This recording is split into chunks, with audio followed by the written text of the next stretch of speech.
بسم اللہ الرحمن الرحیم۔ حدیث مبارکہ وہ حضرت عائشہ رضی اللہ عنہ سے روایت کرتے ہیں، وہ رسول کریم صلی اللہ علیہ وآلہ وسلم کے کپڑے سے منی کو دھو ڈالتی تھی۔ وہ فرماتی ہیں، پھر کبھی میں ایک دھبا یا کئی دھبے دیکھتی تھی۔ صحیح بخاری حدیث نمبر 232۔ وہ حضرت انس رضی اللہ عنہ سے روایت کرتے ہیں، کچھ لوگ عقل یا ارینا قبیلوں کے مدینہ میں آئے اور بیمار ہو گئے۔ رسول اللہ صلی اللہ علیہ وسلم نے انہیں لقاہ میں جانے کا حکم دیا اور فرمایا وہاں اونٹوں کا دودھ اور پیشاب پئیں۔ چنانچہ وہ لقاہ چلے گئے اور جب اچھے ہو گئے تو رسول کریم صلی اللہ علیہ وسلم کے چرواہے کو قتل کر کے وہ جانوروں کو ہانک کر لے گئے۔ صبح رسول کریم صلی اللہ علیہ وسلم کے پاس اس واقعہ کی خبر آئی تو آپ نے ان کے پیچھے آدمی دوڑائے۔ دن چڑھے وہ حضور صلی اللہ علیہ وسلم کی خدمت میں پکڑ لائے گئے۔ آپ کے حکم کے مطابق ان کے ہاتھ پاؤں کاٹ دیے گئے اور آنکھوں میں گرم سلاخیں پھیر دی گئیں اور مدینہ کی پتھریلی زمین میں ڈال دیے گئے۔ پیاس کی شدت سے وہ پانی مانگتے تھے مگر انہیں پانی نہیں دیا جاتا تھا۔ ابو قلابہ نے ان کے جرم کی سنگینی ظاہر کرتے ہوئے کہا کہ ان لوگوں نے چوری کی اور چرواہوں کو قتل کیا اور آخر ایمان سے پھر گئے اور اللہ اور اس کے رسول سے جنگ کی۔ صحیح بخاری حدیث نمبر 233۔ ہم سے آدم نے بیان کیا، کہا ہم سے شعبہ نے کہا مجھے ابو التیاح یزید بن حمید نے حضرت انس رضی اللہ عنہ سے خبر دی۔ وہ کہتے ہیں رسول اللہ صلی اللہ علیہ وسلم مسجد کی تعمیر سے پہلے نماز بکریوں کے باڑے میں پڑھ لیا کرتے تھے۔ معلوم ہوا بکریوں وغیرہ کے باڑے میں باوقت ضرورت نماز پڑھی جا سکتی ہے۔ ام المومنین رضی اللہ عنہ سے روایت کرتے ہیں، رسول کریم صلی اللہ علیہ وسلم سے چوہے کے بارے میں پوچھا گیا جو گھی میں گر گیا تھا۔ فرمایا اس کو نکال دو اور اس کے آس پاس کے گھی کو نکال پھینکو اور اپنا باقی گھی استعمال کرو۔ صحیح بخاری حدیث نمبر 235۔ وہ حضرت میمونہ رضی اللہ عنہ سے نقل کرتے ہیں، رسول کریم صلی اللہ علیہ وسلم سے جو چوہے کے بارے میں دریافت کیا گیا جو گھی میں گر گیا تھا، آپ نے فرمایا کہ اس چوہے کو اور اس کے آس پاس کے گھی کو نکال کر پھینک دو۔ معین کہتے ہیں مالک نے اتنی بار کہا کہ میں گن نہیں سکتا۔ یہ حدیث ابن عباس سے اور انہوں نے حضرت میمونہ سے روایت کی ہے۔ صحیح بخاری حدیث نمبر 236۔ ہم سے احمد بن محمد نے بیان کیا، انہوں نے کہا ہمیں عبداللہ نے خبر دی، انہوں نے کہا مجھے معمر نے حمام بن منبہ سے خبر دی اور وہ حضرت ابو ہریرہ رضی اللہ عنہ سے روایت کرتے ہیں، وہ رسول اللہ صلی اللہ علیہ وسلم سے کہ آپ نے فرمایا ہر زخم جو اللہ کی راہ میں مسلمانوں کو لگے وہ قیامت کے دن اسی حالت میں ہوگا جس طرح وہ لگا تھا، اس میں سے خون بہتا ہوگا جس کا رنگ تو خون کا سا ہوگا اور خوشبو مشک کی سی ہوگی۔ صحیح بخاری حدیث نمبر 237۔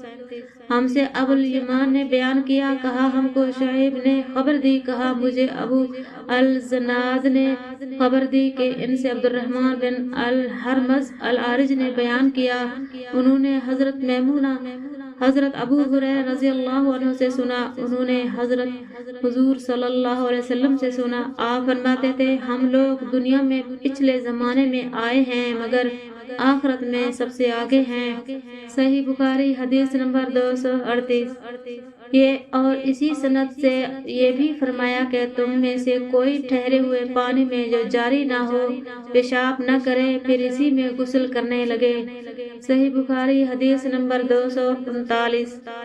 ہم سے عدنان نے بیان کیا، کہا مجھے میرے باپ عثمان نے شعبہ سے خبر دی، انہوں نے ابو اسحاق سے، انہوں نے عمرو بن میمون سے، انہوں نے عبداللہ سے، وہ کہتے ہیں ایک دفعہ رسول کریم صلی اللہ علیہ وسلم کعبہ شریف میں سجدہ میں تھے۔ ایک دوسری سند سے ہم سے احمد بن عثمان نے بیان کیا، کہا ہم سے شریف بن مسلمہ نے، کہا ہم سے ابراہیم بن یوسف نے اپنے باپ کے واسطے سے بیان کیا، وہ ابو اسحاق سے روایت کرتے ہیں، ان سے عمرو بن میمون نے بیان کیا کہ عبداللہ بن مسعود نے ان سے حدیث بیان کی کہ ایک دفعہ رسول کریم صلی اللہ علیہ وآلہ وسلم کعبہ کے نزدیک نماز پڑھ رہے تھے، ابو جہل اور اس کے ساتھی بھی وہیں بیٹھے ہوئے تھے، تو ان میں سے ایک نے دوسرے سے کہا تم میں سے کوئی شخص ہے جو قبیلے کی جو اونٹنی ذبح ہوئی ہے اس کی اوجری اٹھا لائے اور لا کر جب محمد صلی اللہ علیہ وسلم سجدہ میں جائیں تو ان کی پیٹھ پر رکھ دے۔ یہ سن کر ان میں سے ایک سب سے زیادہ بدبخت وقت آدمی اٹھا اور وہ اوجری لے کر آیا اور دیکھتا رہا۔ جب آپ نے سجدہ کیا تو اس نے اوجری کو آپ کے دونوں کندھوں کے درمیان رکھ دیا۔ عبداللہ بن مسعود کہتے ہیں میں یہ سب کچھ دیکھ رہا تھا مگر کچھ نہ کر سکتا تھا، کاش اس وقت مجھے روکنے کی طاقت ہوتی۔ عبداللہ کہتے ہیں وہ ہنسنے لگے اور ہنسی کے مارے لوٹ پوٹ ہونے لگے اور رسول اللہ صلی اللہ علیہ وسلم سجدہ میں تھے، بوجھ کی وجہ سے اپنا سر نہیں اٹھا سکتے تھے، یہاں تک کہ حضرت فاطمہ رضی اللہ عنہا آئیں اور وہ بوجھ آپ کی پیٹھ سے اتار کر پھینکا۔ تب آپ صلی اللہ علیہ وسلم نے سر اٹھایا، پھر 3 بار فرمایا یا اللہ تو قریش کو پکڑ لے۔ یہ بات ان کافروں پر بہت بھاری ہوئی کہ آپ صلی اللہ علیہ وسلم نے انہیں بد دعا دی۔ عبداللہ کہتے ہیں وہ سمجھتے تھے کہ اس شہر مکہ میں جو دعا کی جائے وہ ضرور قبول ہوتی ہے۔ پھر آپ نے ان میں سے ہر ایک کا جدا جدا نام لیا، اے اللہ ان ظالموں کو ضرور ہلاک کر دے۔ ابو جہل، عتبہ بن ربیعہ، شیبہ بن ربیعہ، ولید بن عتبہ، امیہ بن خلف اور عقبہ بن ابی معیط کو 7ویں آدمی کا نام بھی لیا مگر مجھے یاد نہیں رہا۔ اس ذات کی قسم جس کے قبضے میں میری جان ہے کہ جن لوگوں کے بعد دعا کرتے وقت آپ صلی اللہ علیہ وسلم نے نام لیے تھے، میں نے ان کی لاشوں کو بدر کے کنویں میں پڑا ہوا دیکھا۔ صحیح بخاری حدیث نمبر 240۔ عروہ نے مسور اور مروان سے روایت کی ہے کہ رسول اللہ صلی اللہ علیہ وسلم حدیبیہ کے زمانے میں نکلے۔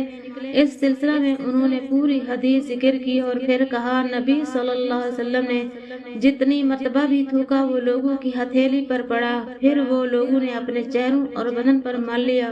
ہم سے محمد بن یوسف نے بیان کیا، کہا ہم سے سفیان نے حمید کے واسطے سے بیان کیا، وہ حضرت انس رضی اللہ عنہ سے روایت کرتے ہیں۔ ہم سے محمد بن یوسف نے بیان کیا، کہا ہم سے سفیان نے حمید کے واسطے سے بیان کیا، وہ حضرت انس رضی اللہ عنہ سے روایت کرتے ہیں۔ صحیح بخاری حدیث نمبر 241۔ ہم سے علی بن عبداللہ نے بیان کیا، کہا ہم سے سفیان نے، ان سے زہری نے ابو سلمہ کے واسطے سے بیان کیا، وہ حضرت عائشہ رضی اللہ عنہ سے، وہ رسول کریم صلی اللہ علیہ وسلم سے روایت کرتی ہیں کہ آپ صلی اللہ علیہ وسلم نے فرمایا پینے کی ہر وہ چیز جو نشہ لانے والی ہو حرام ہے۔ صحیح بخاری حدیث نمبر 242۔ ہم سے محمد نے بیان کیا، کہا ہم سے سفیان نے ابن ابی حازم کے واسطے سے نقل کیا، انہوں نے سہیل بن سعد السعدی سے سنا، لوگوں نے ان سے پوچھا اور میں اس وقت سہیل کے اتنا قریب تھا کہ میرے اور ان کے درمیان کوئی دوسرا حائل نہ تھا۔ رسول اللہ صلی اللہ علیہ وسلم کے احد کے زخم کا علاج کس دوا سے کیا گیا تھا؟ انہوں نے کہا اس بات کا جاننے والا اب مجھ سے زیادہ کوئی نہیں رہا۔ علی رضی اللہ عنہ اپنی ڈھال میں پانی لاتے اور حضرت فاطمہ رضی اللہ عنہ آپ کے منہ سے خون دھوتی، پھر ایک بوریا کا ٹکڑا جلایا گیا اور آپ کے زخم میں بھر دیا گیا۔ صحیح بخاری حدیث نمبر 243۔ ہم سے ابو النعمان نے بیان کیا، کہا ہم سے حماد بن زید نے غیلان بن جریر کے واسطے سے نقل کیا، وہ ابو بردہ سے، وہ اپنے باپ سے نقل کرتے ہیں، میں ایک مرتبہ رسول کریم صلی اللہ علیہ وسلم کی خدمت میں حاضر ہوا تو میں نے آپ کو اپنے ہاتھ سے مسواک کرتے ہوئے پایا اور آپ صلی اللہ علیہ وسلم کے منہ سے آ کی آواز نکل رہی تھی اور مسواک آپ صلی اللہ علیہ وسلم کے منہ میں تھی جس طرح آپ کہہ کر رہے ہوں۔ صحیح بخاری حدیث نمبر 244۔ ہم سے عثمان بن ابی شیبہ نے بیان کیا، کہا ہم سے جریر نے منصور کے واسطے سے، وہ ابو وائل سے، وہ حضرت حذیفہ سے روایت کرتے ہیں کہ رسول کریم صلی اللہ علیہ وآلہ وسلم جب رات کو اٹھتے تو اپنے منہ کو مسواک سے صاف کرتے۔ صحیح بخاری حدیث نمبر 245۔ عفان نے کہا ہم سے سخر بن جویریہ نے نافع کے واسطے سے بیان کیا، وہ ابن عمر رضی اللہ عنہ سے نقل کرتے ہیں کہ رسول کریم صلی اللہ علیہ وسلم نے فرمایا کہ میں نے دیکھا کہ خواب میں مسواک کر رہا ہوں تو میرے پاس 2 آدمی آئے، ایک ان میں سے دوسرے سے بڑا تھا تو میں نے چھوٹے کو مسواک دے دی، پھر مجھ سے کہا گیا کہ بڑے کو دو، تب میں نے ان میں سے بڑے کو دی۔ ابو عبداللہ بخاری کہتے ہیں کہ اس حدیث کو نعیم نے ابن المبارک سے، وہ اسامہ سے، وہ نافع سے، انہوں نے ابن عمر رضی اللہ عنہما سے مختصر طور پر روایت کیا ہے۔ صحیح بخاری حدیث نمبر 240۔ ہم سے محمد بن قاتل نے بیان کیا، انہوں نے کہا ہم کو عبداللہ نے خبر دی، انہوں نے کہا ہمیں سفیان نے منصور کے واسطے سے خبر دی، انہوں نے سعد بن عبیدہ سے، وہ برا بن حازب رضی اللہ عنہما سے روایت کرتے ہیں، وہ کہتے ہیں رسول کریم صلی اللہ علیہ وسلم نے فرمایا کہ جب تم اپنے بستر پر